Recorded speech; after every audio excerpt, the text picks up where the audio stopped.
पैसे कमा चालणारे लई आहेत आजूबाजूला तुमच्या. हा, तुमची नवी कार तुमच्या सोसायटीत देऊन द्या, सगळेजण असं करा.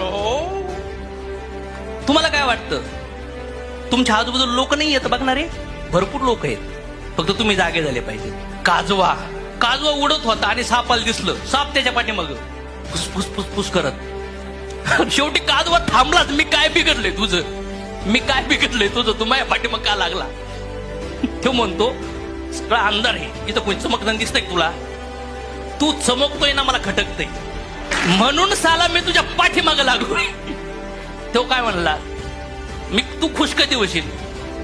म्हणले तू चमकायचं बंद केल्यावर. नाही म्हणले, चमकणं तर मला गरजच आहे, माझी इच्छा आहे, माझं स्वप्न आहे, मी थांबणार नाही. तू पण पाठीमाग, मी काय तो हाती लागणार? तू जमिनीवर आहे आणि मी उडतो, चल फुट. मग तुम्ही मला पण चमकायला निघलात तर असे साप येणार तुम्हाला चावायला. समज